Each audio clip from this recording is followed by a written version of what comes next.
निरंजन पोद्दार जी जुड़े हुए हैं, वरिष्ठ पत्रकार हैं। निरंजन जी, ये 43-44 दिन का जो कार्यकाल रहा है योगी जी का, उसको आप किस तरीके से देखते हैं? विकास, रोजगार और कानून व्यवस्था के मुद्दे पर कितनी खरी उतरी है अब तक सरकार? बतौर पत्रकार आप कैसे देखते हैं?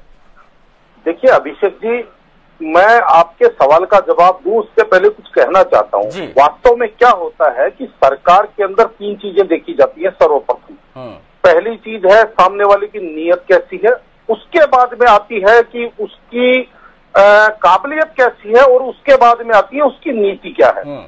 तो अगर हम बात करें नीयत की, तो देखिए निश्चित रूप से मैं इस मामले के अंदर मैं योगी जी की सरकार को 100 में से 100% नंबर देता हूं, और योगी जी की ईमानदारी के ऊपर ये मान के चलिए इन चुनावों के अंदर विपक्ष ने भी कभी सवाल नहीं उठाया। तो ये तो हो गया नीयत की बात। अब आपके बारे में आपके पास आता हूं काबिलियत की। तो काबिलियत पिछले 5 वर्ष का जो कार्यकाल था उसमें योगी जी की सरकार ने लोगों के सामने प्रूफ किया, और इसी का परिणाम था कि ऐतिहासिक रूप से भारतीय जनता पार्टी कई वर्षों के बाद पुनरावृत्ति, एक ही सरकार और एक ही मुख्यमंत्री ने 35-40 साल के बाद में पुनरावृत्ति वहां पे की है, यानी कि दोबारा से रिपीट सरकार बनाई है। तो ये हो गई काबिलियत की बात। अब अगर मैं बात करूं नियत की, देखिए अभिषेक जी, मुझे कहने में कोई संकोच नहीं है कि इस बार जो योगी आदित्यनाथ जी मुख्यमंत्री बने हैं और ये जो नई सरकार बनी है, अभी आपने 48 दिन की बात करी, थोड़ा सा मुझे इस बार ये सरकार हड़बड़ाहट में नजर आ रही है। अच्छा। अब मेरे को ये चीज समझ में नहीं आ रहा कि भाई ये 5 वर्ष इनको पिछली बार मिला और 5 साल का कार्यकाल इनके पास अभी लंबा कार्यकाल पड़ा है, तो इसके अंदर इतनी हड़बड़ाहट की आवश्यकता नहीं है। सबसे पहले इस सरकार को अपने ब्यूरोक्रेसी, अपना जो इनका मशीनरी तंत्र है, इनका जो अपना एक सरकारी जो स्ट्रक्चर है, उसको इनके वहां पे जो छुपी हुई गंदी मछलियां हैं, इनको पकड़ के निकालना चाहिए। केवल और केवल जनता के ऊपर कोड़े चलाने से या किसी को डराने, देखिए ये बात मैं मानता हूं कि बिना नमानत जड़े गए 3 दिन बीत, ओले राम सकोप तबे भय भी न होए न प्रीत। निश्चित रूप से भय के बिना न प्रीत आती है, न अनुशासन आता है, ये भारत की मानसिकता है।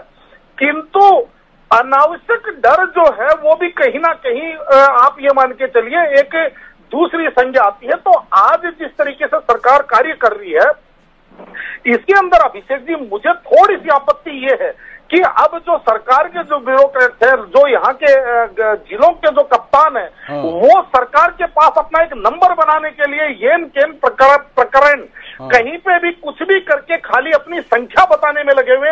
हमने इतनी जगह बुलडोजर लगाया, हमने इतने को पैर में गोली मारी।